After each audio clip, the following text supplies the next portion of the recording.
Okay. All right. So I guess we'll get started. So welcome on this gray Saturday morning. We're here very early. So welcome to the panel on women in media. So basically, each of you will have 15 to 20 minutes to speak, and I'll kind of use these to give you some time warnings when your time is coming close to being done. And after each person speaks, we'll take maybe 1 to 2 questions, just questions for clarification or just any kind of small questions like that. And then any kind of larger questions that you might think of that could possibly generate a discussion after all of the speakers have gone would be great. And then hopefully we can have a bit of a discussion afterward. So I guess we'll welcome our first panelists. So we have Chiara, did I say that right? Great. So we have Chiara here, and she'll be presenting on rebellion, software, and space, women's activities in Saudi Arabia. Chiara got her PhD at the Center for Interdisciplinary Methodologies at the University of Warwick, and is currently completing her postdoctoral fellowship at the Institute of Digital Humanities at École Polytechnique Fédérale de la Somme, where she is also deputy director of the institute. Her research interests lie at the intersection of computational social sciences, software studies, and gender and women's studies in developing countries. So welcome, Chiara. Hi, thank you very much. I will start. Hang on.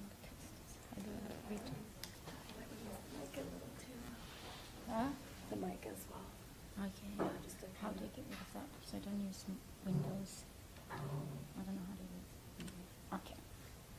Okay, so so far during the conference we've been talking very much about activism.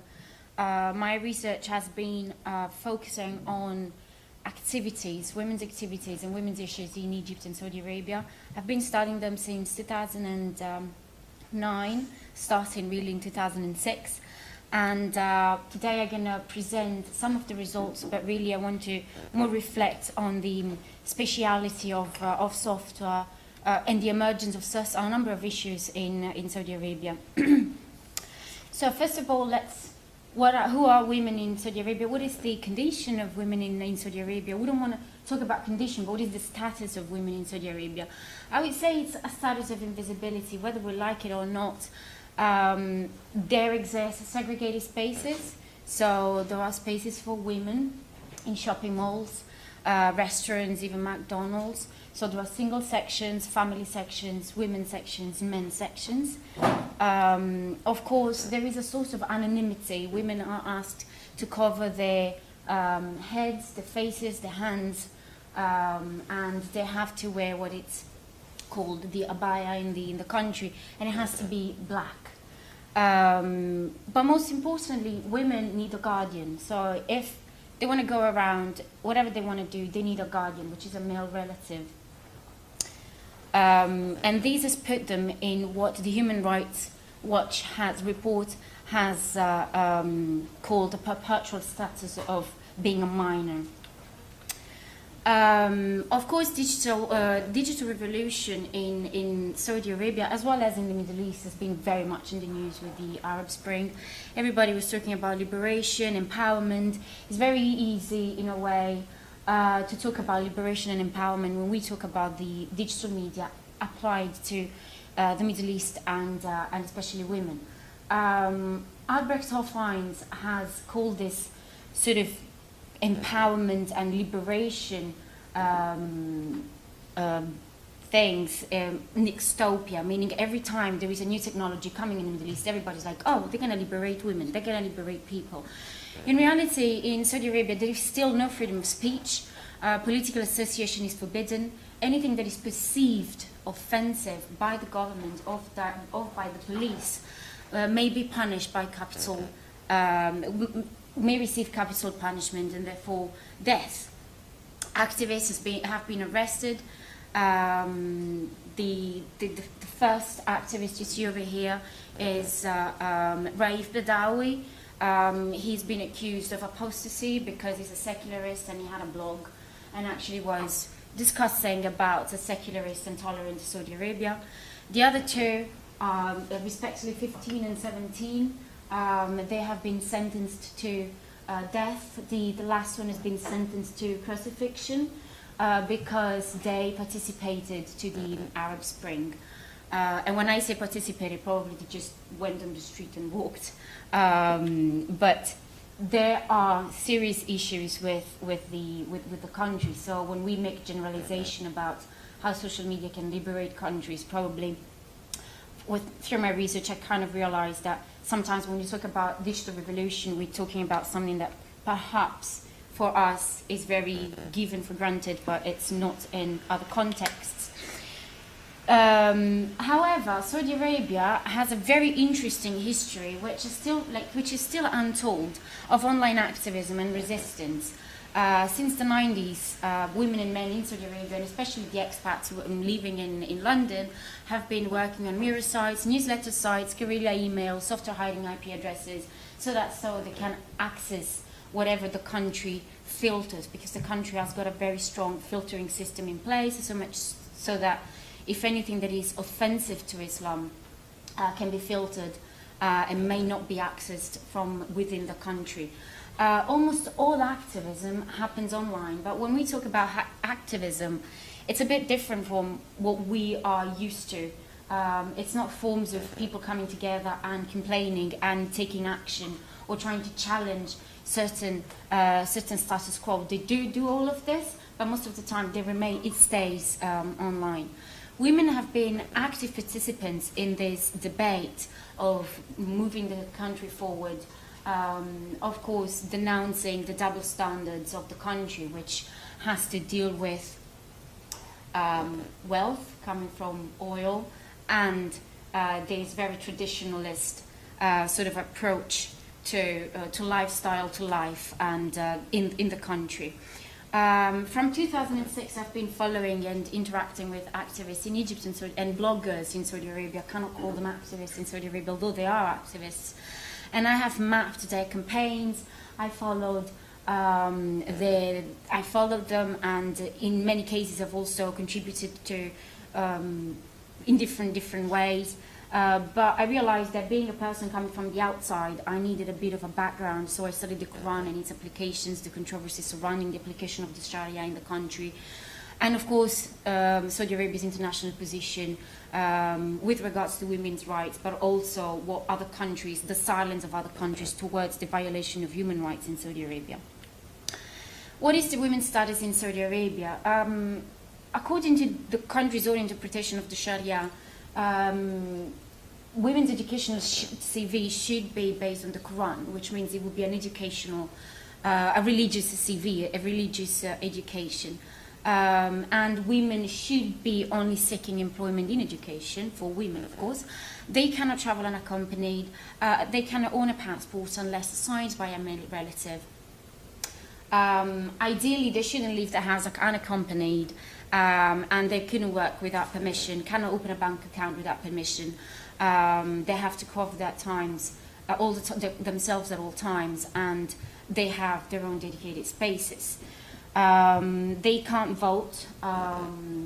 Well, voting in elections is another massive issue in Saudi Arabia, but I'm just going to talk about women at the moment. And they had access to for the first time in municipal elections in 2015, which was actually a massive success for women that went to vote and also participated.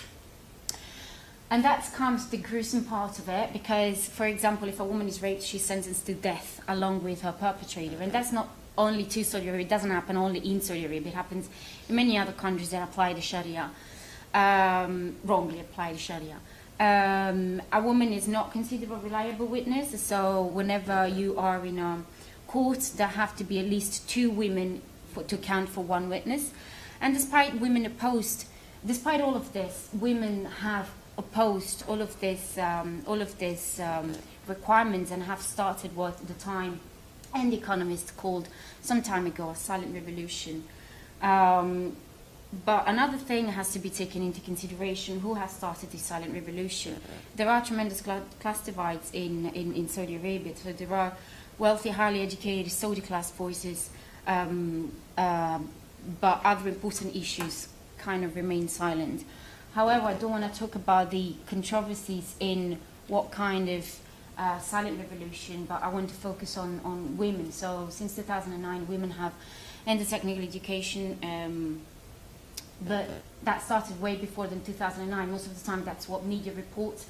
They are becoming one of the most labor forces in Saudi Arabia. They're highly educated, very ambitious. And in 2014, 2015, the first women-only law firm opened in the kingdom. So they kind of already resisted the idea of having a religious CV and seeking employment in education. There are women's doctors and like normal, whatever you would expect. But most importantly, women are not so silent at all. Like, not so silent. Like, the revolution is not silent. They have been campaigning, making a lot of noise, and against the driving ban, which is a major issue for women in the country, women that own a driving license in the country, because women in cities cannot drive. There is a major divide between what happens in urban spaces and what happens in rural spaces. So women in major cities cannot drive. They need a driver, and that creates logistical problems. Not just women cannot go around. There are logistical problems, loads of traffic, always being late for work, and so on and so forth. So since the 90s, women have been resisting this ban, which has no foundation, not in the Quran, not in the Sharia, nowhere, and they have taken to the streets. So they have been driving for the first time in Riyadh at the beginning of the 90s. 10 women took the street and just drove. But they have repeated this campaign. They have done it in 2011, 2012, 2013. But most importantly, most of the coordination and whatever they talk about and they think about the driving ban happens online. So I have been tracing all of what is that happens online. How do women in Saudi Arabia voice and trace, and most importantly, campaign for their rights? This is a combined network graph that I have created of Egypt and Saudi Arabia. Saudi Arabia is the one more towards the external, more the periphery, whereas Egypt is the one at the center. So I tried as much as I could to turn it into grey so you wouldn't be confused. So as you can see, driving ban is one of the issues, which is in the one in pink, in purple. But then there are other issues that have emerged online. So why is it important to understand what are the issues? Most of the time when we talk about women's issues in the Middle East, we immediately think, oh well, there is the veil, there is the woman is a second-class citizen. But when you move onto online, you see new forms of activism happening, new forms of new issues emerge, and these issues emerge only through the digital, the software, the algorithm, simply because there is no formal association. There have been organizations based in the region in defense of women's rights, but most of the activities happen online. So I wanted to understand how relevant is the driving ban, and how relevant are issues that for us might be very important, like the veil. How relevant is it for them to live in segregated spaces and so on and so forth. So I've just followed all of these all of these issues, and actually the results were kind of different from what I expected, because the driving ban is a major issue. This is mainly blogs, forums, and newspaper articles, but if you follow on Twitter, Twitter is the place where, and YouTube of course, they are both places where women actually complain about not driving, being unable to drive, and so on and so forth.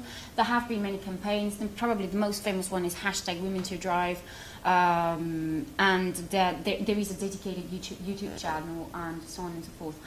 But what emerges online to me was very important, because it's not just about the driving ban they talk about. There are also many other things that become extremely political. So we talk about divorce and marriage in Saudi Arabia, arranged marriages, personal thoughts, poems, poetry, Saudi politics. Like they're very opinionated about Saudi politics. And then there are issues about Israel and Palestine. So the issue network that emerges is way more than we actually expect. And of course, the driving ban is a major aspect of it, but the network makes you understand, well, in a country where there is no activism, but for being a country where there is no formal activism. People can't take the street or do a strike, but they are making their issues emerge very, very clearly. Like, their voices are very well heard, and it was very interesting because they also talk very much about the problem of being represented in the media. So how Arab media are represented, how women are represented, Arab women are represented in international media. So there are loads of issues that, of course, they are very conscious of what's going on in the country, but that is their way of contributing and resisting. And how do they resist? Like, first of all, it is a clear, small world of bloggers, and they are actually very linked to each other. What I found very interesting is that they don't come together. They don't meet up to oppose the government. They talk, and they talk with their own digital artifacts, with a video. They talk with a post. They talk with a Tumblr, and so on and so forth. So what emerges is more a network of issues, which I've called an issue network, because the bloggers do link to each other. Probably they know each other in real life. We do not. I don't know that. But the organization that you see, it's a known organization because it is not structured. It comes across as, well, they have something to say. Each individual takes on different digital artifacts, and through the digital artifacts they talk, they rant, whatever it is. Certainly there are loads of things, but I'm just going to go.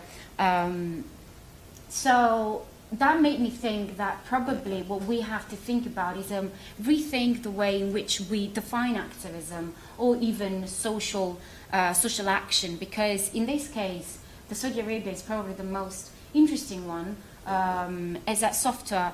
If you consider software as a series of writing acts that have changed our expectation of what can show up in everyday world, we can actually make sense of what are these campaigns that are taking place. What is a post, a sort of rebellion? Is a blog post, is a video uploaded and shared online? Does it count as activism? But most importantly, women and their issues, what they perceive as issues, as I could see on the digital layer, they have acquired a certain level of visibility. So the software has become the background, but also the platform. And I know that when I talk platform and you talk about software engineers, they get very defensive. But it's a platform of action that makes the driving ban a political form of activism. But anything else, so marriage and arranged marriages and so on and so forth. So it is not activism per se, but it is the issue that becomes important, and is the accrued value of the issue. So the research, and I'm gonna finish in this one, the research on the Occupy movements has shown how the use of multiple media is not just convergence, but a complex integration of simultaneously overlapping, mediated and co-located environments. The analysis that I've carried out on women's online activities has revealed a dense network of issues, women's platforms, acts of rebellion that make women acquire space. And to me, what is important and what is that I would like to probably discuss a bit more is how space is acquired through something that happens online. It's digital, it's not virtual, because it happens, it exists, it is real issues, but this space, the women leave out that sort of invisibility through digital artifacts, to software, to algorithm, and so on and so forth. So it's what I call like geography of the issue, but it could get many other names. So, and that's what's hopefully we can discuss about this. Mm-hmm. Yeah. Thank you very much, Chiara. Does anybody have any kind of just quick questions or clarifications to ask of Chiara? Do you want more discussion later? More discussion later, yeah. All right. So I think we'll move on. We have Dr. Neela Millar is up next. So Dr. Neela Millar will be presenting on Community Radio for Women's Development, a case study of successful models in India. She has her PhD and is presently working as an assistant professor in the Department of Media Sciences at Anna University in Chennai, India. She has a total teaching experience of 15 years, and she has published research articles in various national and international journals. She has presented papers in national and international conferences, and for this purpose, she has visited countries such as the US, the UK, Hong Kong, and Mauritius. She has authored 4 books on media and also a fiction on research scholars. So welcome, Dr. Neela Millar. You can start, yeah. Good morning to everyone present here. Yes, the topic of my presentation will be Community Radio for Women's Development, a case study of successful models in India.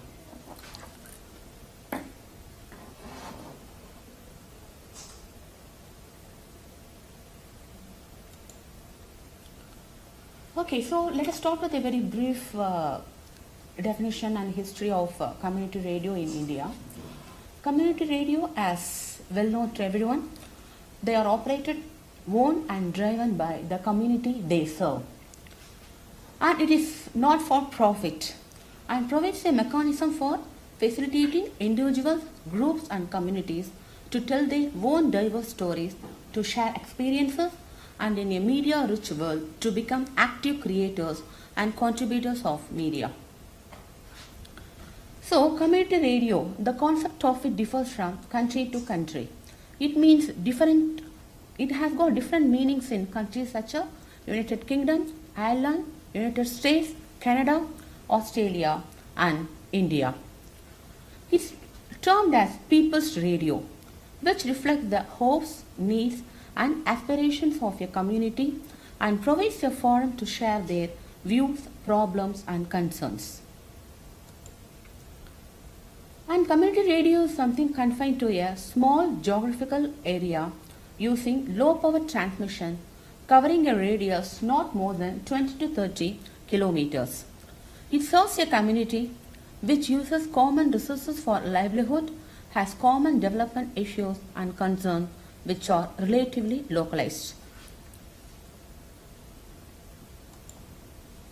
And UNESCO, it has got its own definition for community radio as a medium that gives voice to the voiceless, that serves as the mouthpiece of the marginalized. So let us start with a brief history of community radio station in India. The long demand for starting private non-profit radio station resulted in the Government of India releasing a set of guidelines for community radio in 2003. Following this, community radio stations started to evolve in India. The different types of community radio in India involves campus community radio by non-governmental organization, and rural community radio. And both NGOs and educational institutions have got special programs for the development and empowerment of women. While some are for both men and women, certain community radio stations cater exclusively to the needs and requirements of women. And first of all, what is the necessity of such community radio station in India? Because India is a vast country with multilingual and a multicultural setup.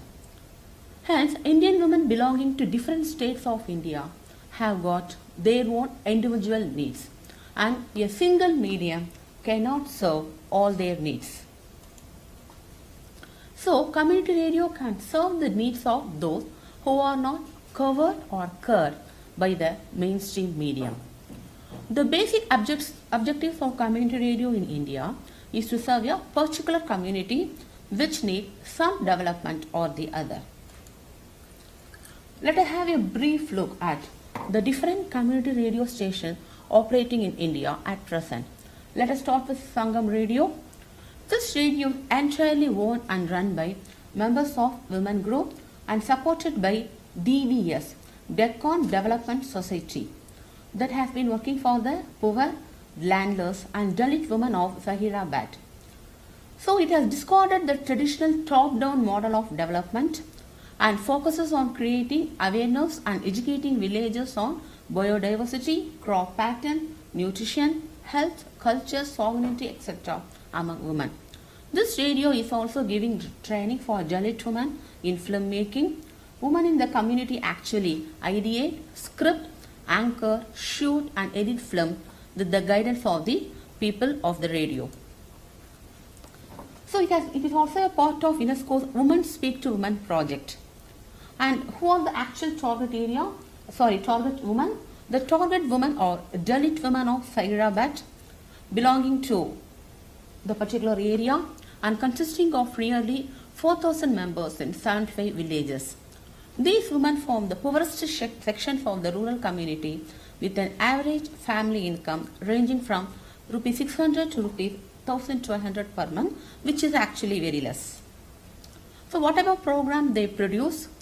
They produce programs and information specific to agricultural needs of semi-arid region, education and literacy, both formal and informal, public health and hygiene, environmental and ecological issues, biodiversity and food security, gender justice, local and indigenous knowledge system, local cultures with emphasis on the narrative traditions of song and drama. So how actually this radio helps women? The Sangam Radio are supported by the DDS or Deccan Development Society that has been working for the poorest, landless, Dalit women of Hyderabad for the past 25 years, helping them reclaim their lives from the relentless forces of globalization. It also imparts practical knowledge to women. For example, how to buy goats, how to raise them, and how to get profit out of it. So the feedback received from the women whom this radio serves is actually quite positive. They feel that the mainstream media has no time for them and it does not provide micro details needed for them. And they speak very broadly. But for the poor, community radio helps a lot by providing micro experiences and micro details. The next one we can see about is Rudino Radio. It is run by SEVA, Self-Employed Women's Association based in Ahmedabad, India. The SEVA radio's research highlighted the medium of radio as an untapped source of education and communication. So this radio is available through two formats. One is All India Radio and the other one is as a community radio termed Rudino Radio. The target woman for this radio is the woman of Gujarat. The types of program they produce range from health related ones, usage of solar energy, education, handicrafts, agriculture, etc. So how it helps women? The Rudino radio team organizes training, workshop, exposure visits, video replays within their own listeners group. And the feedback again is positive from the community. They say that the radio is useful to know about the women's work in the field of handicrafts and milk cooperative, awareness on environment is provided to them, motivation on tree plantation and minimal usage of water or some other objectives raised by this particular radio. Moving on to the next one, Desh Bhagat Radio. Their philosophy is to lend unconditional service to the society by disseminating information regarding issues and subjects relevant to the community. One of the famous programs of the radio is Shakti, the Power of a Woman. It's a talk show and the Pro-Chancellor of Desh Bhagat University actually for this program interviews women from a cross-section of the society to present live examples of courage and inspiration to the women listeners. So their target people here are women, but more than them, the youth, the younger generation of the country. So they produce programs to create awareness on drug usage involving school students and youth. And the feedback obtained from one of the listeners is, thank you for support and help to the Pink Chain of Hope for awareness of breast cancer. The next one is Saire Joe Radio. It's Kut's first community radio station. It was started by the collective effort of the entire community. especially women's initiative. So it faced certain problems, especially financial challenges, then it was able to retain its status. So basically they also had a publication called Uja's publication, but they felt that, they found that Uja's publication was not able to reach a vast majority due to the poor literacy level. So when they conducted a survey long back in 1998-99, they understood that radio is the preferred medium for people to access information, and then they started this radio. And they target all women of the community, all women belonging to Kuch, and they have various programs with all formats including drama, phone-in, interviews and news reporting. They also have a 30-minute weekly program that is as a radio magazine comprising of different formats of radio. So they also provide legal help and legal programs, and especially on domestic violence, which is a great problem against women, not only in India but in many parts of the world. So they provide awareness and legal advice to people on such domestic violence, and also on issues of physical and mental abuse to women in Kuch. So for the past 15 years, it has evolved as a socio-legal knowledge center. And the feedback obtained from the listeners is, commitment to introspection in our experience is rare. It is a learning organization. There is a continuous process of experimentation, reflection and conceptualization. So on the whole, they are quite happy with the kind of education, especially legal area, imparted to them. One more radio, Babu Banarasi Das Radio.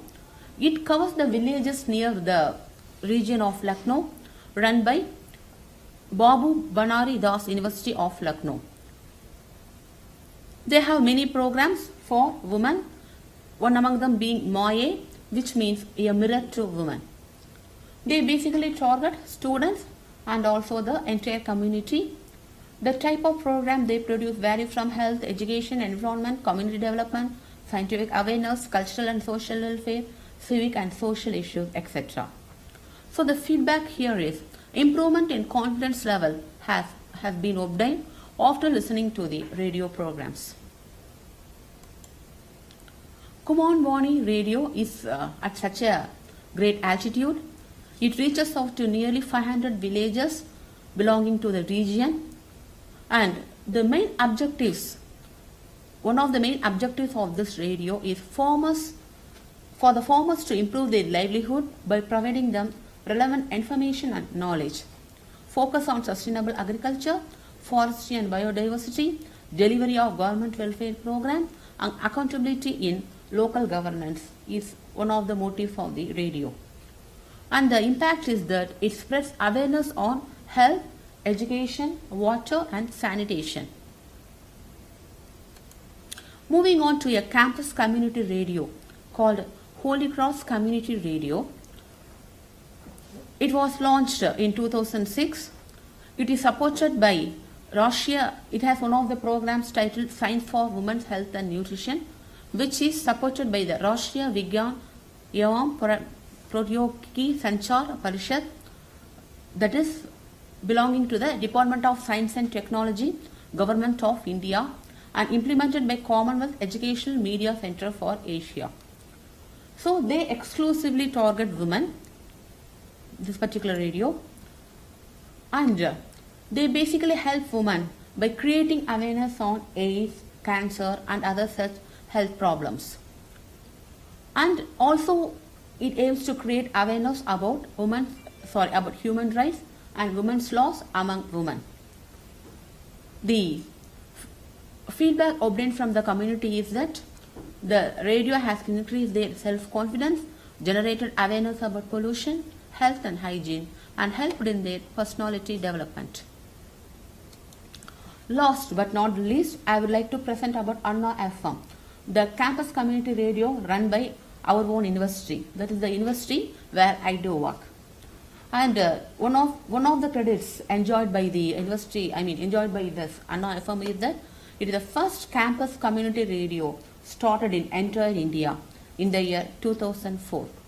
The purpose of Anna Community Radio or Anna FM is to uplift the local community residing near Anna University, Chennai by creating awareness on healthcare, education, female literacy, self-employment, clean environment, etc. Anna Community Radio programs are produced by the community and for the community. The reach is within a radius of approximately 15 kilometers. The target women for this radio belong to female listeners above the age of 50 in the Anna FM coverage zone extending to a radius and including Kanyapuram and Kochupuram areas. The types of programs they produce are programs for the visually challenged, lifestyle programs, discussion, career guidance, community pulse, and awareness on HIV, tree planting, women self-help groups, community maintenance of beaches, unique community views on national anthem and superstitions. So the impact they produce on women is equipping them to be program producers.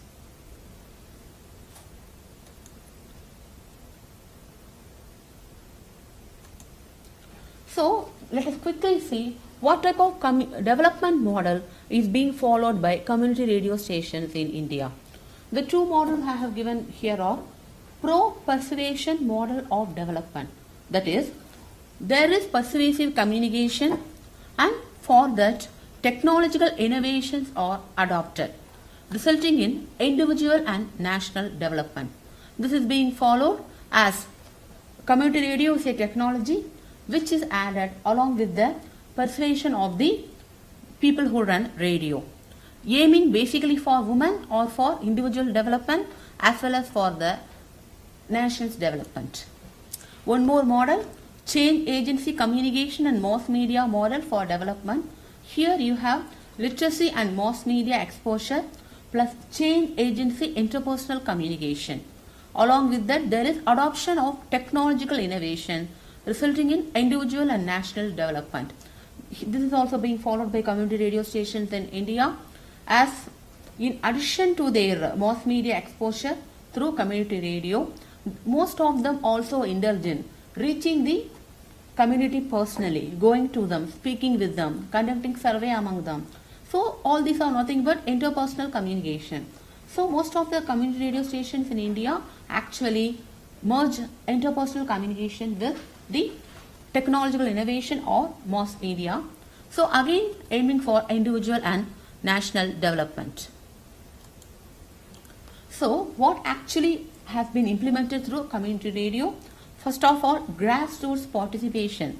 The so-called marginalized people are actually able to take part in the program production of community radio station, and women are the chief category among the marginalized people in India.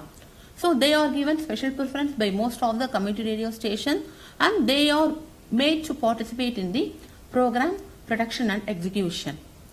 And there is this community empowerment.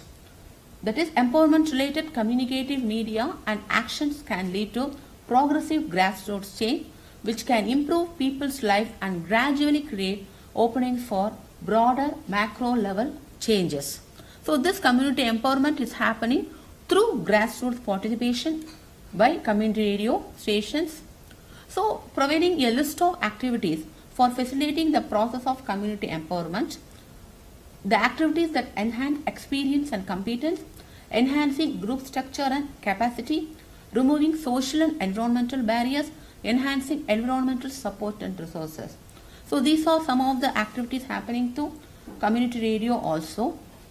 And finally, in India, community radio signifies a social change process where members of the community who are women here increasingly influence the agenda, design and outcomes of the community radio.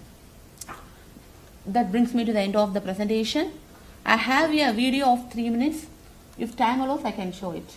I think you've got about 3 minutes left. So. Exactly. Yep. That's nice. I'll play it. Where is it? What's it? India, community radio is an important tool of communication which helps to empower the society, and it creates a strong engagement with local communities to discuss the issues that concerns their lives and livelihood. It also caters to the development and empowerment of women in a remarkable way. Radio Brahmaputra. Radio Brahmaputra is the first community radio that has started serving the local communities in underdeveloped northeastern part of India. The radio got wireless operating license from Ministry of Information and Broadcasting. Brahmaputra Radio is producing programs for different age groups, and one of the signature programs called Chai Gazar Maja Maja is focusing on women development in an effective way. Babu Banarasi Das Community Radio. Babu Banarasi Das Community Radio serves the northern part of the country. The motto of BBD Community Radio is Shaping Generations. They say that women empowerment needs a voice. The programs are exclusively designed for the state of Lucknow and the local communities on issues concerning health, education, environment, scientific information, cultural development, social welfare, etc., which help to improve knowledge and to empower women in all effective ways. Kumonwani Community Radio. Kumonwani Community Radio is located in hilly region of Uttarakhand to promote the sustainable development among local farming community. Women in local community are trained in radio jockeying, editorial and technical production. They collect ideas, feedback and voices from different areas, and based on the feedback they have designed programs on sustainable agricultural practices, practical solutions related to crops, fertilizers and on effective delivery of government welfare scheme, which improves knowledge about sustainable agriculture among women. Sangam. Sangam Community Radio serves the South India. It is entirely owned and run by members of women groups and supported by Deccan Development Society that has been working for the poor, landless and the Dalit women of Hyderabad. The Sangam Radio has discarded the traditional top-down development approach and focuses on creating awareness and educating villagers on biodiversity, crop patterns, nutrition, health, culture, sovereignty, etc. among women. This radio is also giving training for Dalit women in filmmaking. Women in the community ideate script, anchor, shoot and edit their films with their guidance. Holy Cross Community Radio. Holy Cross Community Radio is also from South India. Women in Dharmanadapuram and Jeevanagar community are their target audience, which are the major slum areas in Trichy. Pudhiya Yajnam and Science for Women's Health and Nutrition are the two programs which created awareness about women and children's health, human rights, women's law, hygienic food practice, cleanliness among women. This campus community radio helps the women to engage themselves in community activity that leads to the women empowerment and development.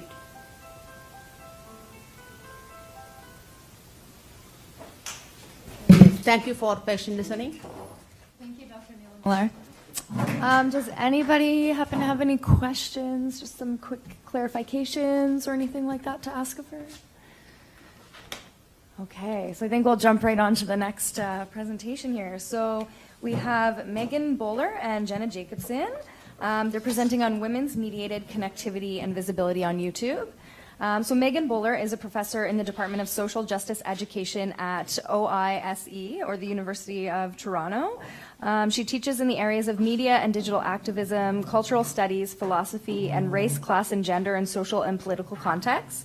Her books include Feeling Power, Emotions and Education, Digital Media and Democracy, Tactics in Hard Times, and DIY Citizenship, Critical Making and Social Media.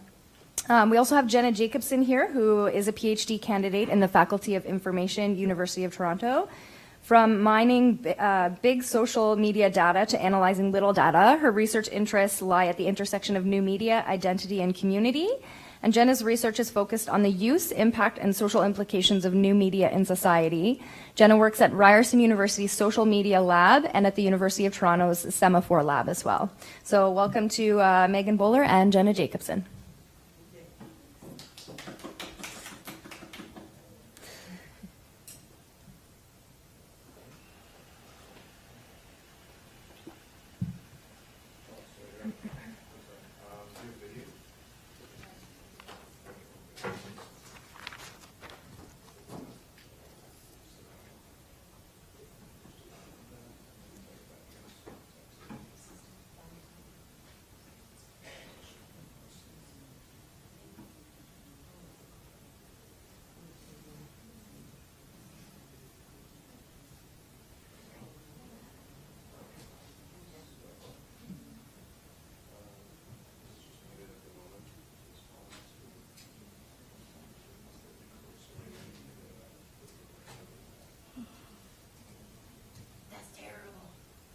It is terrible. That is a very low percentage.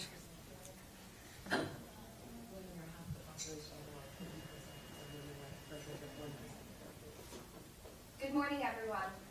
I'm Jenna Jacobson, and this is my co-author, Megan Boler.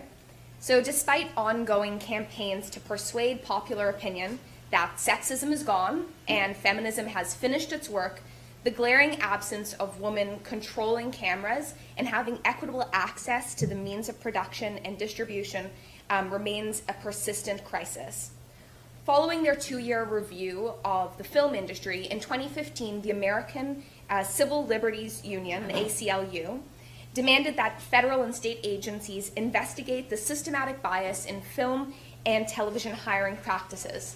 The ACLU found that only 1.9% of directors of the top 100 grossing films in 2013 and 2014 were by women, and also that only 14% of television film directors were women.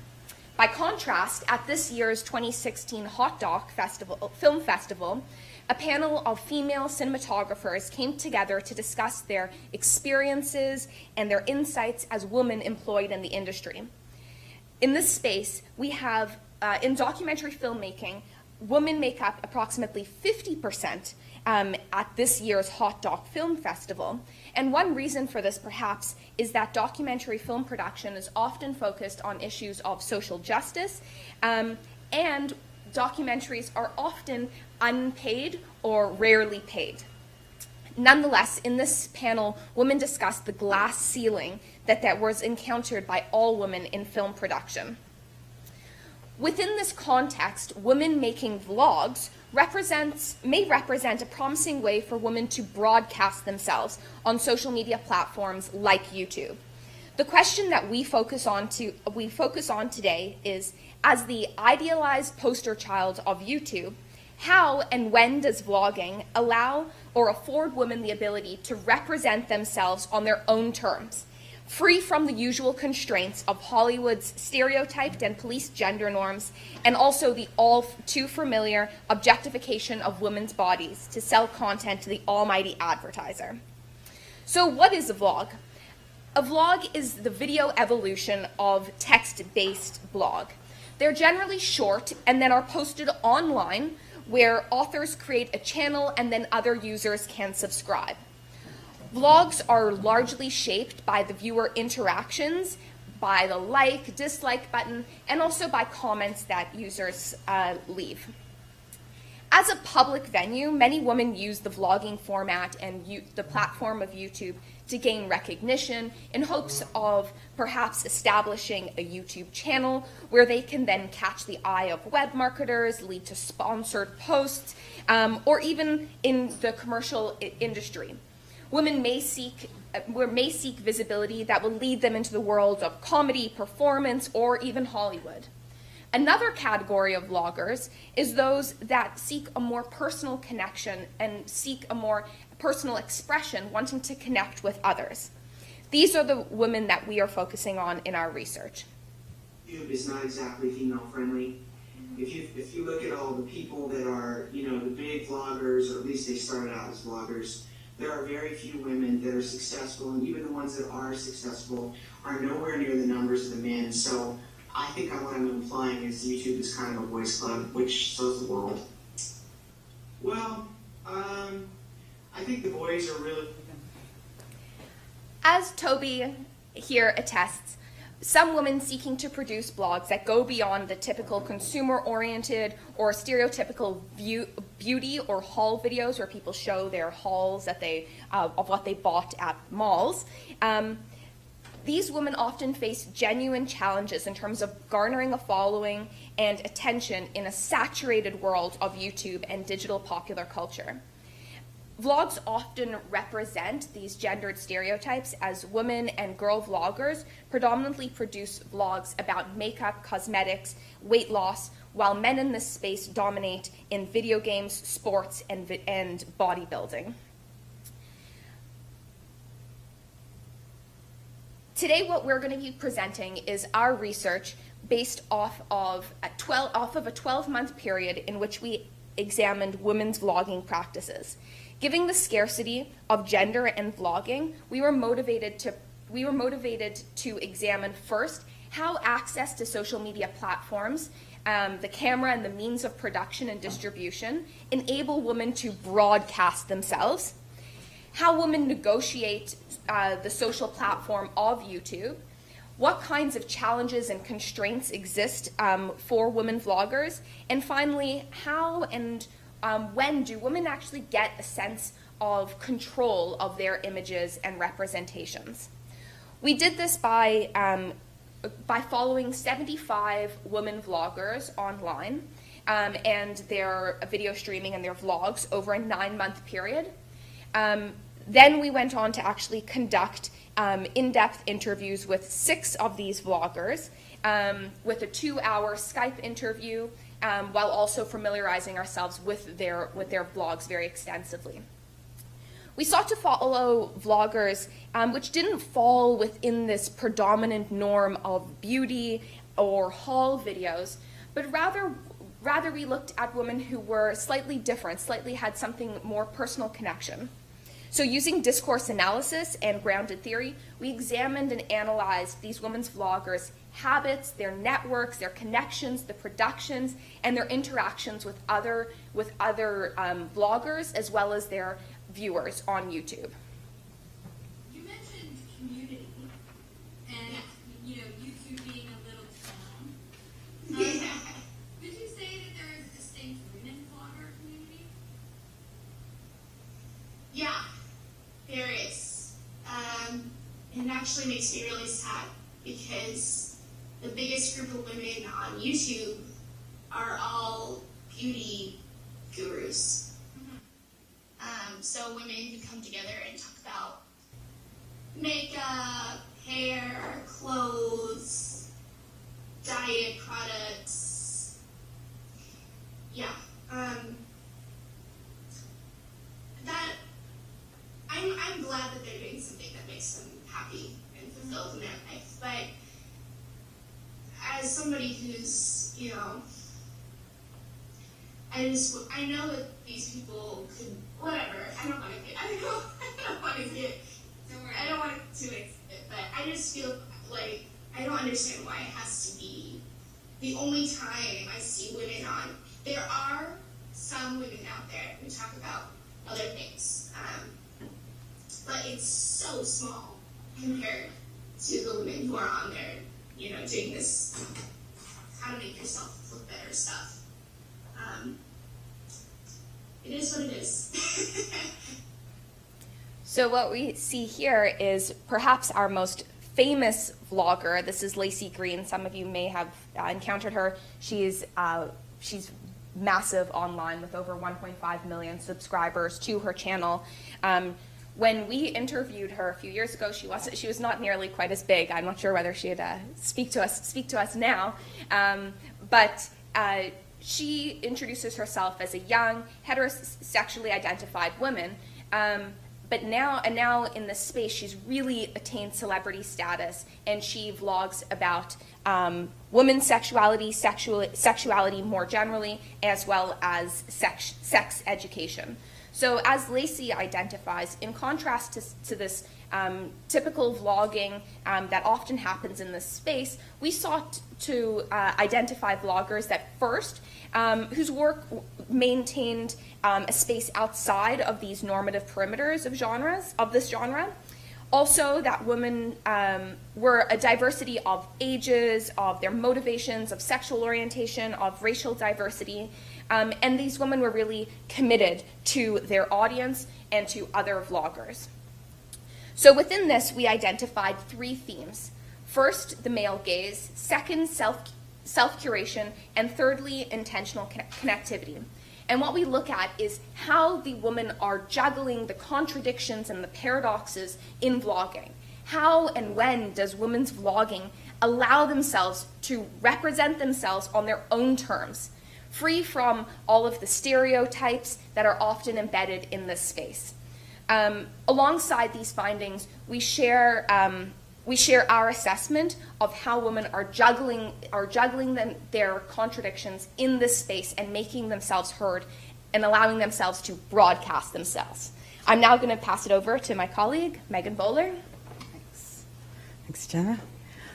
Good morning, everybody. Again, it's fabulous that you're here at 10 a.m. on a rainy Saturday morning. So picking up from where Jenna left off, I'm just going to take a moment to take you through each of these notions. So the male gaze was a concept that I'm sure all of you have heard. It was first used in 1975 by thinkers like Laura Mulvey and Ann Kaplan. And the notion of the male gaze and the gaze being created for the pleasure of the presumed audience being male. The camera also, positions itself so that the viewer can have that pleasure as the presumed male viewer. It also tends to objectify women's bodies. And as we were beginning to do this analysis, some of the folks we were talking to said, oh, isn't the male gaze a thing of the past? I mean, that's a really old concept. In fact, I'm finding that a lot of folks thinking about visual regimes and visual culture today are returning to notions of the male gaze, even though it might be challenged, or people are thinking about, is there a female gaze, et cetera, or what are the complications of that? But what was clear is that there's a heteronormativity in terms of both, how do we see that in terms of the comments that audience and followers leave to the women, and one of those instances we'll talk about a little later on. So, in short, women's bodies continue, as defined by male gaze, to function as a visual commodity for male viewing pleasure and consumption. The gaze objectifies women by positioning men behind the camera, as I said, and as Laura Mulvey writes, traditionally, the woman who is displayed has functioned on two levels: as erotic object for the characters within the screen story, and as erotic object for the spectator within the auditorium. So the challenges and contradictions faced by these female vloggers is really, really significant. You don't just break through and say, all right, I'm going to do a different kind of thing, and I'm going to assure that I have people looking at me differently. It's not, what we're finding is it's not that simple. So really, in our attention economy, how do you break through all of the noise of the internet and get followers, right? So obviously, women's bodies are still used to attract the male gaze in all kinds of ways, whether we like it or not. There's one really renowned example of this, not someone who we interviewed. Laci becomes quite famous since the time we interviewed her. There was also an established Russian vlogger whose vlog is called Hot for Words. Her name is Marina Orlova. She holds a doctorate, a PhD in linguistics and philology, the origin of words. And her vlog presently has a following of 22,000 and over 400,000 on Hot for Nutrition. Actually, it must be more. Anyway, it's huge following. She's quite renowned, and this vlog, to all of us who were studying this, makes very visible the contradictions between, on the one hand, this vast scholarly knowledge she has of all of these words. So she'll ask the audience, what word do you want me to talk about next week? But almost all of the images of her, especially early on, were very intentionally, she had dressed in very scanty lingerie, etc. But as she writes, most of you know me here as Hot for Words, a well-endowed girl educating her web-based audience about the origin of words. I've been described in the press as being, quote, a smart cookie, bright, funny, charismatic, almost intoxicating, with my Russian accent and large blue sparkling eyes, unquote. Though I make no apologies for promoting my love of words through sex appeal, I never considered myself sexy or attractive. And then she talks about why. Then she says, one day I was literally in middle America facing the prospect of marrying a complete stranger so that I could remain in the States. And not too long after that ordeal, fortunately never married him, I became a celebrity on the web and began living life in the fast lane. And so since 2006, she got together with a good partner and coincided with millions of people wanting to view her vlog. During the summer of 2006, YouTube was one of the fastest growing sites on the web. A little bit of historical note. There were more than 65,000 new videos uploaded every day in 2006 and 100 million video views per day. Right. So the experiences of women vloggers is also described by our next interviewee, Celia. And to just say, Celia is now an out lesbian vlogger, African American, and apparently started vlogging because she wanted to do stand-up comedy, and she was following in the footsteps of male black comedians, vloggers. Yeah, I think with men, they can go right on the camera. Females, they have to do their hair, they have to make sure they look all presentable and all that stuff. But I do the same thing too. Because my hair is always messed up. I gotta throw a hat on my head, but guys, they don't care. I mean, I'm not gonna say they don't care about their appearance. But they're not so shallow like females. Females want everything to be perfect. And I think guys are probably a little bit more open. Some females definitely are afraid to get in front of the camera. But I tried to get one friend just to help me out with the video. And she said, sure, definitely. And I get a text message from her later. So she goes on a bit, but we just wanted to note that yes, we wanted to note how she's reflecting how difficult it is for women to think about how they get on the screen, what they're going to look like, and her perceptions that men don't have to go through that same question of how they're going to look once they're there and being projected online. So in this comment, Celia, to us, very poignantly notes, I did this to myself. So when she's talking about some of the pain of being on the camera, she says, but I did this to myself. I put my videos out there for people to look at. And here we really see that catch-22 of what we're calling self-curation, the paradox of trying to interrupt that heteronormative gaze, but the woman ends up blaming herself for any negative feedback. Well, I put myself out there, so what do I expect? Like, we have to expect comments like that, but they don't happen on men's vlogs. So to that point of self-curation, the second concept we wanted to just speak to briefly is how then do women negotiate these contradictions of the male gaze? While they seek to broadcast themselves, as YouTube invites us to, broadcast yourself for a whole range of reasons, one motivation that was common to the 6 women that we spoke to was this desire to take control of their own representations.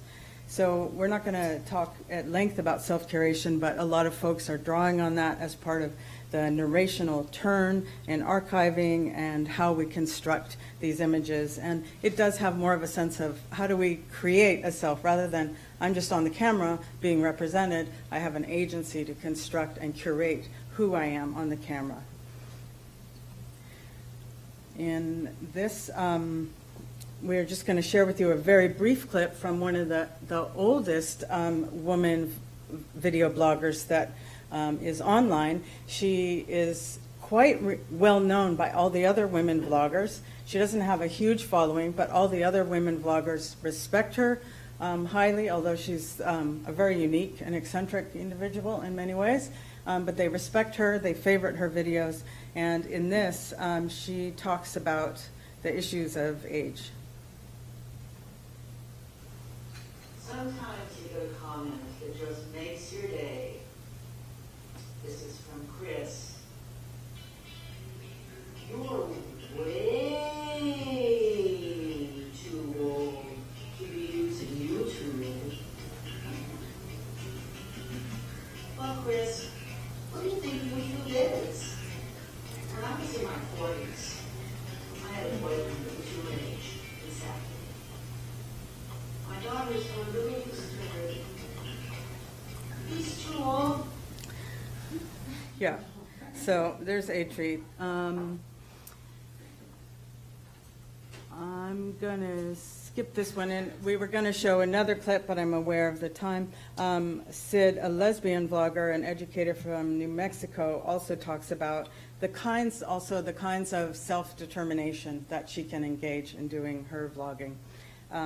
The final point that we wanted to just bring to your attention is, in addition to the self-curation and the male gaze, did women go and start vlogging because they wanted to find other women, because they wanted some kind of women's vlogging community or an experience of that. What was curious to us is that while that was perhaps part of their motivation in establishing a vlog, though there were different motivations. There's the personal vloggers in our category, which are not the beauty vloggers. We didn't quite make clear, but there's the personal vloggers who are doing it for personal reasons, self-growth, self-transformation. Celia was wanting to be a stand-up comic. Laci Green, I consider an entrepreneurial vlogger. You're waiting to partner with YouTube, and then in her case, she made it. So those different categories. So were they looking for a community? So it varies depending on their motivation. But the more personal folks, actually all of them, when we said, is there a women's community? They absolutely rejected the word community, and they would use other terms. And then we'd sometimes say to them, do you find something problematic about the term community as a way to describe it? And they would say yes. And so we have come up with this notion of intentional connectivity, because they're definitely trying to figure out how to connect with other women. Yeah, it's a weird one, because you do tend to find the same people in the same places, and then you realise, whenever I go to, if I find someone new, I'm finding the same people there, and then you realise, maybe I'm a part of this group as well. Mm-hmm. I sort of count it a bit like high school groups, or being in school, where you have like the cool gang, you have like the cool gang, the sporty gang, and then the misfits gang. And I always consider myself as being one of the misfits who didn't quite fit into any of the big groups.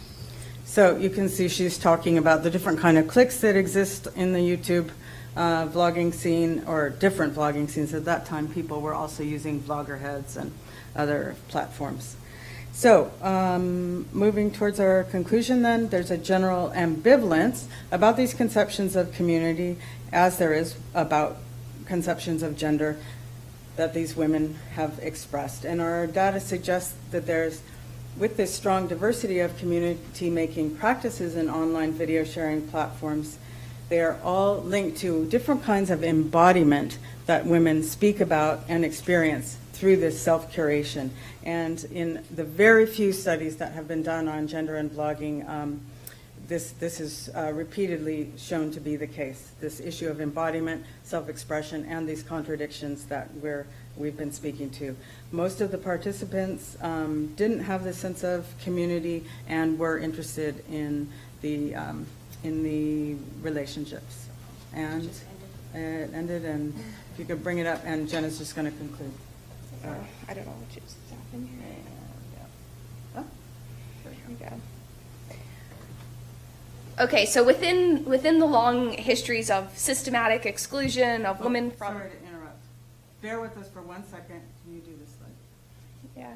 Because Laci, we just wanted to do Laci because there was an interesting moment at the beginning of Laci. I'll just finish reading that. When we first interviewed Laci, we had noticed that she had this really large following. She also happened to be quite scantily clad in much of it, or the shots are almost always quite personal from here, right? And there was a very large following, and we said, what do you make of this following, and why do you think there's so many men? And her response was, I was surprised when I first started posting because the majority of my audience were older men, and I never really understood that. And actually, as I became more internet savvy, it was something that I would talk about in my videos. And that was my own ignorance for the demographics, for the topics I was talking about, which were sex education and now like feminism and sexuality. A lot of people who are interested in philosophical discussions are older men. So what we saw at that moment was an interesting way that she was trying to piece together the fact that there was this following of older men, and we didn't want to push, but we were wondering what is the relationship of her self-presentation and the followers. So we'll just have to wrap it up. Yep, we are. So within this long history of women's exclusion, women making blogs appears to represent a promising way for women to broadcast themselves. But YouTube's call to broadcast yourself, should this really be broadcast boys and men, or perhaps just broadcast your breasts? little is known in current scholarship about the gendered experiences of creating user-generated content in social media platforms like YouTube. And despite women's best intentions or motivations, escaping the pervasive realities of misogyny, sexism, homophobia, racism, and ageism in a realm of visual popular culture may just reflect an impossible utopian fantasy given the social realities. But what we see here is a really strong desire and push to allow women to have a space of their own, to share their messages, to create a sense of community or intentional connectivity. And these women have courageously created and negotiated the potent mediations of femininity while simultaneously developing radical modes of self-expression. So thank you. Thanks so much, Jenna and Megan. Does anybody have any just quick questions or clarifications at the moment? Okay. Yeah, we're going to do discussion right now, and then we can hopefully have a broader discussion around any questions that people have. Yeah. Does anybody kind of want to pose the first question? I can come and share my microphone with you. Should we just go back and kind of sit around? Sure, yeah. Oh, yeah, you can go back and sit. You can pass that one around too? Okay, great. Thank you.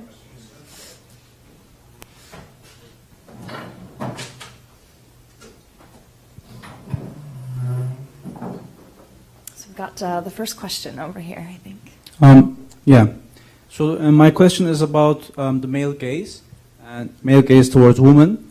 You said that there's a male gaze towards women, but I wanted to ask if we can also talk about the male gaze towards males as well, because when we look at YouTube videos, we always see really well-built men and not like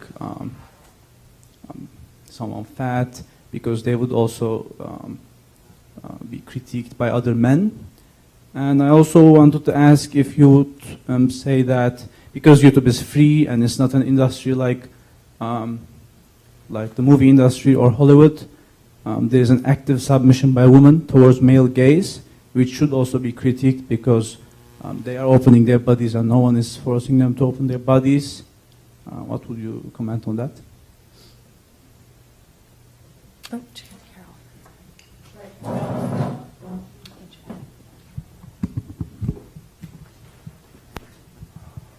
Yes, your comment about there being stereotypically, quote unquote, handsome or norms of masculine appearance on the web, which are quite similar to what we see in Hollywood or television.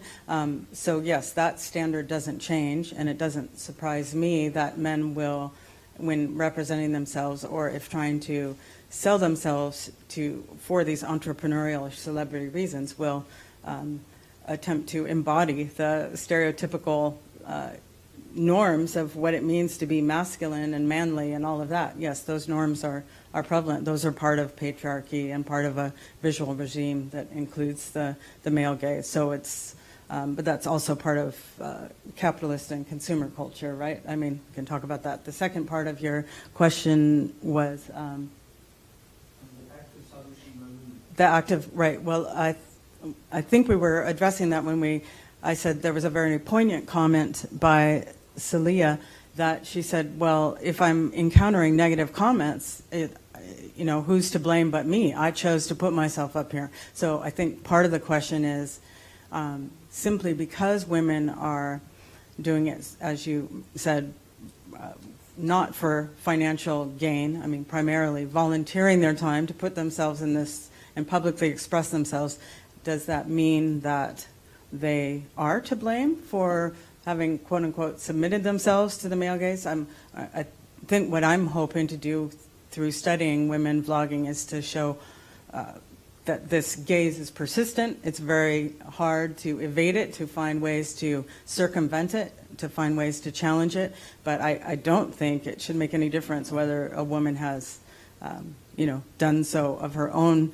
I mean, these issues came up when Madonna was making videos, right? We were all excited because, oh my gosh, Madonna directed this herself. She did it herself. She choreographed it. She directed it. So if she's being sexy, she chose that. So at least it's her agency. It's not a male director telling her to do that. Well, we're seeing that in these vlogs as well, but that is not an invitation to objectify women necessarily, right? And it's the same as with rape culture. Oh, you were dressed that way, you deserved what happened. So we're trying to raise questions about these aspects of patriarchy.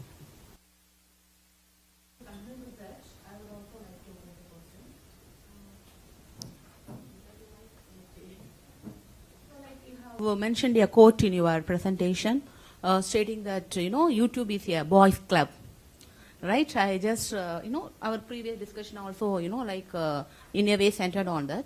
So I would just like to, tell about the situation in India, where it's not just a boys' club. Even women are also given full freedom, to post whatever they want. It's like, they can upload the videos. And what happens as a result, I feel, in a country like India, there is a kind of democratization of the media. So if you take only, in the absence of YouTube, if you have to rely on traditional media, like television or whatever, even films, only women, not all women were given a chance, right, to post themselves on media, especially women who are quite good looking, quite fair. In India, the color of the skin also matters. So people who are, fair and good looking, only those kind of women were getting a chance. But once the YouTube comes, anyone can, actually upload their videos. So what happened as a result? People who want to make use of the medium, especially for their entrepreneurship, they are just sharing their skills, wisdom.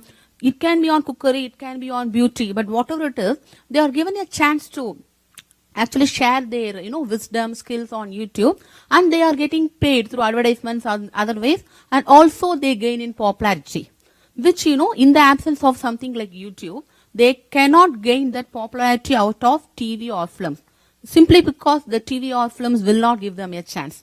But they are taking their chance out of YouTube. So I feel from my situation, from my country situation, women are actually getting benefited out of YouTube. So has your study looked into that aspect also? Yes? So certainly, if you look at somebody like Laci, who's a YouTube partner, that's like her full-time job. She gets a tremendous amount of money from YouTube. This is her. So financial gain is not disputed. People have, women, men, across the gender spectrum, people have been able to become successful. But those success stories are also few and far between.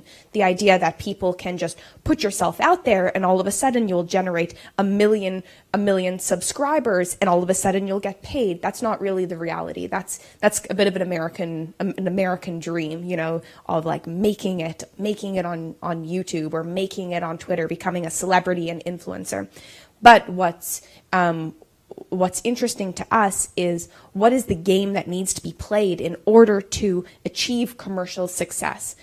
So people are trying to figure out how can I play with the male gaze a little bit in order to, get the audience, but actually educate at the same time. And, I realize that I'm doing this to myself, but I want to do it because I want to get an audience, and I want people to listen to what I have to say. So there's this way that people and women in our research are trying to play with this. They're trying to play with these ideas, but still recognizing that you can't escape this. You can't escape from sexism. You can't escape from racism. And this shows up a lot in comments as well. When we were preparing this, I was looking at comments on below Laci's videos, and it's the comments is where humanity goes to die. I'm pretty confident.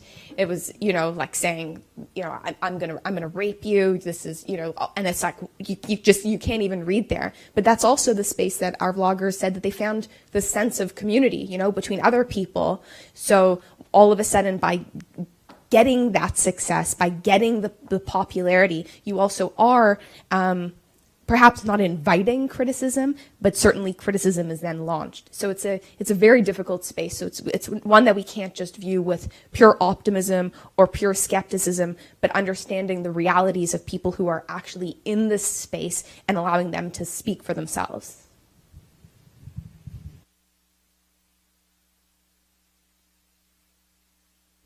Thank you. Man, I got here a little bit late. I missed some of the earlier presentations.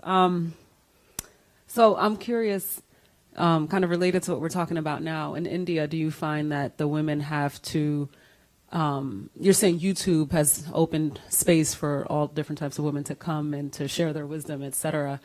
But in order for them to get the followers, do you find that the women have to kind of almost like a self-objectify? Like, do they have to, are they, I mean, we're looking at Laci Green, and she's dressed, you know, kind of scantily clad, not all the time. I mean, but for some of the women that we see, you know, their breasts are showing, etc. Like, do they have to dress a certain kind of way, or to get the following, to get people to actually come to see their YouTube page? No, not necessarily, I feel. Especially, you know, like when they are sharing their skills, like cooking skills, it actually helps, you know, like there was even a comment by an old person that, you know, others comment on her that she's too old to be on YouTube. Okay, but in India the situation is, you know, like we have people, people from India living in Canada, you know, and US far away, in many, you know, as many far away countries as possible. So especially even something like cooking is, you know, cookery tips are something quite basic. Still, there are younger women who are able to learn from older women. And there are, you know, number of older women who have become famous through YouTube just because they have shared their cooking skills. So not just because of their dressing. Maybe that percentage is there very, very less. Maybe, you know, like people who want to make it big in modeling and those kind of fields, maybe. Okay. But in the other categories like cooking, even, you know, sharing beauty tips, just something very basic like how to do facial. Okay. So for all this, they are in their usual attire. Some of them are in sari, traditional dress, or, you know, very well dressed, or not, you know, wantedly they have to go to such ways. Your participants, what regions do they come from? I mean, are they all like American vloggers or Canadian vloggers? The women we followed, the 75 women we followed for 9 months, they were from all over. And any women we could find, especially who were not in the video vlogging, I mean the beauty vlogging genre. The 6 women we selected, one was from the UK, and I think all of the others are in the US, yes. They're North American, yeah. Okay, because I was curious about like looking when you're studying these trends related to gender and yes, is it common just among women from, you know, the US region, or do we see these same trends? Exactly. I mean, because it sounds like in India that's not, maybe that's not playing a big role in the vlogging community, like, I don't. Yeah, so, well, one thing is there's so much need to do more work on women's vlogging, because a lot has changed even since we did these original interviews. Quite a bit of time has passed, and so vlogging has changed. There's many more folks, there's more access. But I guess the other question I had when you were speaking is what you said, these women become famous on the basis of a cooking show or skill sharing. In that instance, so people who study vlogging seem to describe a category that's a bit more of a niche or a personal thing. I mean, so I just wonder about the fame you're describing. Is it within the diaspora? Would it be the followers? Would they be primarily within a particular diaspora, or do they have a following that's pretty broad and wide? And is that following going to get them any financial gain in the long run?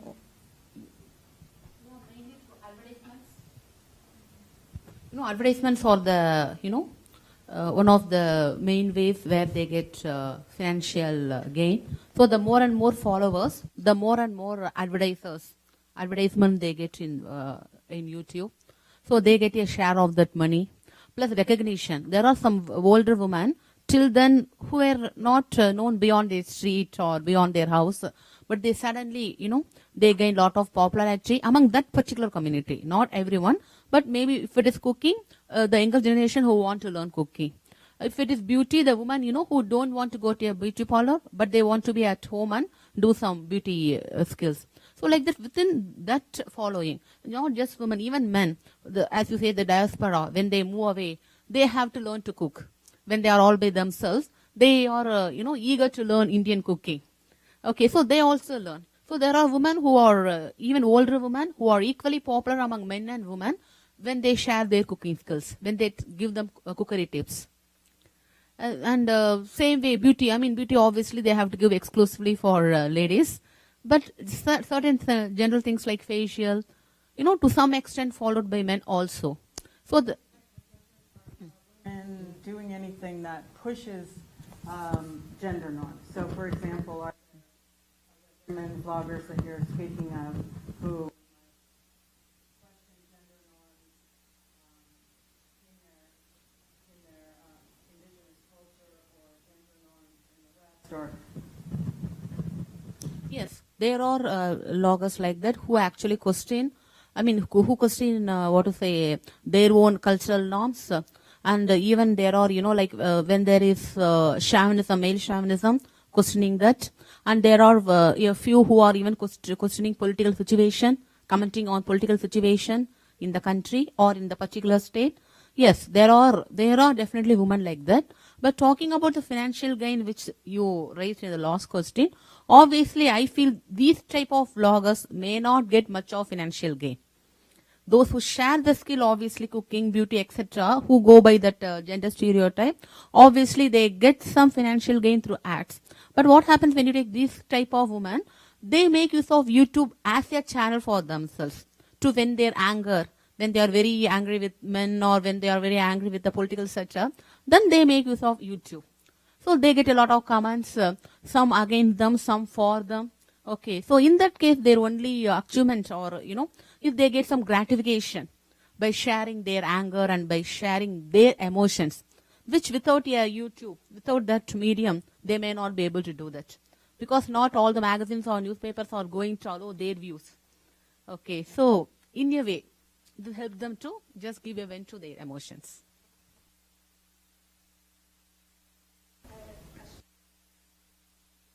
So in your the network diagram that you developed, what was the process in actually trying to map these this activism, if we can not call it that, in the data? What's the process in actually developing first of all, that? I studied, the whole project was started from the analysis of the Quran, Islamic feminism and women's movements in Egypt especially, not in Saudi Arabia that much because it's a very young country. And then from there, trying to understand what was the main issues that had been discussed, that had emerged throughout the centuries. I started from the turn of the 20th century, and I kind of created a list. And then based on that, I started researching on the internet. So getting in touch with, the beginning was just creating Boolean search terms, and so it was all about Boolean, sort of trying to grasp, kind of touch and feel what was going on online. And when I started with English, then of course I had to include Arabic as well. And then I started to have a list of blogs, and then from there I started to analyze each and every of them. I didn't rely only on hyperlink tools. I had to do it myself, so I use R. And then for the rendering, I use Gephi. But I had to read each and every of them because every post is either in English or in Arabic. And sometimes in Arabic there are numbers, so 7, 3, and the software didn't really pick it up. Then I got in touch with some of the bloggers, and I just started conversations with them. And then there is good community of Saudi in London, so I started discussing with them. So, and that's but the data was basically I based on hyperlinks, but then I categorized each and every hyperlink. So I created different categories, analyzing each and every post. So I read the whole post and I kind of summarized with specific issue, so what is that specific blog talking about, and then major issue, so it's kind of macro category. It was not what I really wanted to do, but it was the only way, because at the moment the network is the only answer you sort of have to create the community or to understand what's going on. Yeah, so, and then sorry. Oh, no, you continue. And then I try to understand what are the differences between what feminists say, what is in the papers, and what is the bloggers talk about, and what are the issues the country has been accused of or has been actually moving on and has, resolved, and so on and so on and so forth. But yeah. We've got some great discussion going, and we've got about 5 minutes left, so I just want to maybe give some other people an opportunity to speak. I think Gretchen is itching over here with a question, so are you able to pass her the mic? Thanks. One was for the case study that you did in Saudi Arabia. I was curious what the repercussions of this sort of online, not exactly activism is, in terms of the state collecting IP addresses if women are participating anonymously, using this to interrogate them, intimidate them, or imprison them. I'm just wondering, because it's in my experience in doing research on community radio in Jordan, a lot of people talked about the criminalization of their activism through social media. So a lot of activists, especially women activists, talked about having to make choices in their social media use, and even their presence in social media spaces as activists, and some women in particular choosing not to present themselves as activists in social media so as to not be tracked or intimidated in that way. And then I had a question for the India case studies that you offered. I was wondering if the summaries that you included at the bottom about impact on some of the slides, if that was done through audience research, or if that was the women who were participating as hosts, producers, scripters within the station. So it was more just about your methodology in developing the case studies, if you had used audience research. Shall I answer first? Yeah, I go first. As for the repercussions, there have been cases of women have been arrested, but luckily they have been released.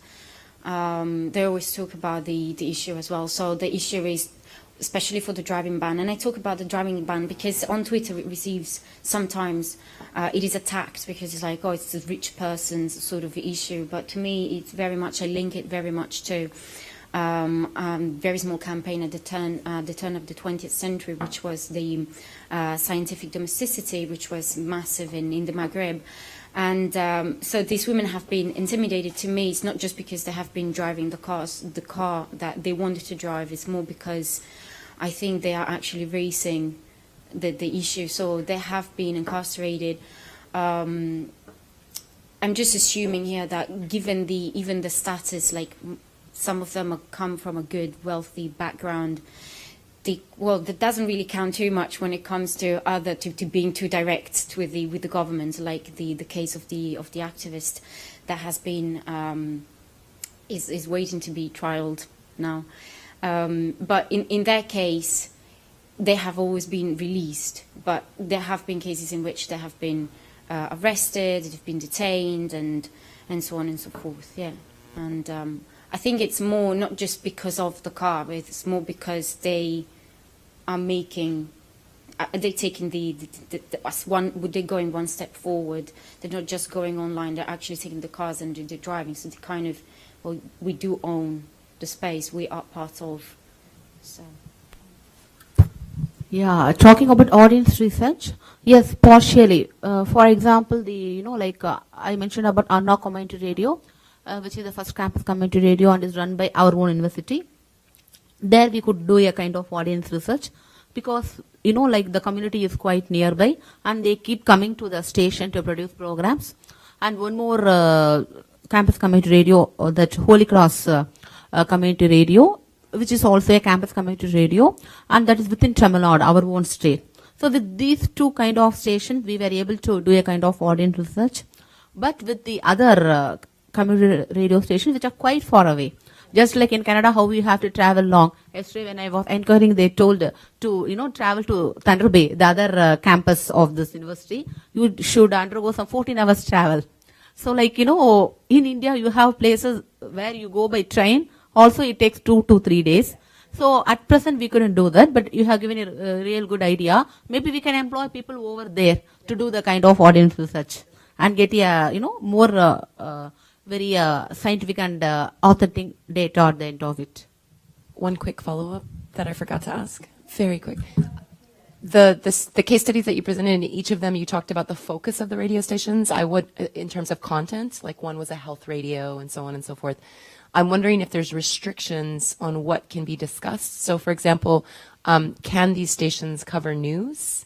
And are they free to cover whatever kind of content they want? Or are they locked into only covering health issues, for example? So it's just more clarity on sort of the freedom of the stations to cover. I'm particularly interested in like news content that's related to politics. And I know that there's some work being done in India to kind of limit the tendency for a lot of media to inflame sectarianism. So that's why I'm concerned particularly about news, because I know that that's been a concern in India and in broadcast media contributing to that. So are community stations free to cover news and how they want? As of now, as per the legal regulations in India, we have separate set of law for media, like how it happens in each country. We have separate set of law for media in India. Even I am an author of the book titled Media Law and Ethics. So, as per the law, not just community radio station, even the other FM, which is for entertainment, they can't run news. As per the present existing system in India, only the public broadcaster, that is All India Radio, they alone can give news through radio. But the contradiction is that in TV it is allowed. The private channels come out with their own news bulletin. They have specialized news channels. But in radio, as of now, only All India Radio can come out with a full news bulletin. The others can share current affairs, but not news. That's the situation. Okay, so we've got about 1 minute left. I know there's a couple of you over here we haven't heard from. Do you guys happen to have any just quick questions or? Okay, great. Dr. Neela Millar, would you mind passing the mic? Thank you. I wanted to ask you about, I don't know if I know that there's an organization called Global Voice Online, which I don't know if you talked about in your presentation either. Okay, so I wanted to ask you what are you thinking about this? About this organization? Are they working? I mean, is it working for the Arabic blogs? Because I know that they try to, unite them and finance them, or in case of, for example, if they're abused by police or, by the government, they try to find them. Exactly. So. In the case of Saudi Arabia, it's they are very much linked to UN, to Global Voices Online, to Human Rights Watch.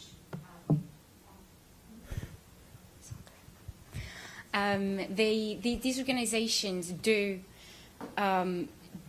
contribute, and there is a link. And in Saudi Arabia, like Egypt, is more what I call an ego network. So each blogger links to himself on Twitter, on Facebook, and so on and so forth. In Saudi Arabia, each blogger links to the other bloggers as well. So there is a sort of community. The thing, what I have learned all these years is that whenever there is it has to be local. It has to come from the locals, because everything that comes from outside can be attacked as being from the West. So it has to be, and that's one of the reasons why I had to learn to read the Arabic, because it's always from the outside. So they do rely a lot, they work a lot with international organizations and human rights organizations and so on and so forth, but it always comes from them. I have understood that they actually know their world so well that they don't need any direction. But they do work with them, but it's never in a way of, oh yeah, we're listening to you. It's always like, well, I know. It's that is really that's striking, really, because they do know what they're talking about. They know where they're coming from. They know their belongings. They're not questioning that. They're questioning the craziness of certain applications of a Sharia that it's nowhere, it's written nowhere, doctrines that are not written nowhere. And they do work very, very much, but never taking orders from or never following. It's always a sort of mutual communication and collaboration. Yeah. My mic is on here. Looks like we unfortunately will need to wrap up, but of course we're having great discussion, so please feel free to continue these conversations at any point and make those connections while you're here. And I guess just to finish up, I just want to say thank you to Chiara, Dr. Neela Millar, Megan Boler, and Jenna Jacobson. So thank you all for coming and presenting your amazing material and giving us lots of good discussion as well. Thanks.